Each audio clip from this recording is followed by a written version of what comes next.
However, so the muscles moves and the shape changes due to the movement, and the shiny parts and the dark parts might change.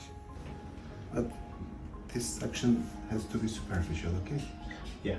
What's the difference between deep liposuction and superficial liposuction, and what's the difference between deep fat transfer to the superficial fat transfer? For this reason, superficial is most of the people scared to do it because it's dangerous. So now the three of them is operating in the fish. Surgeon standing back. Exactly. With the guidance, close supervision from Kandulu.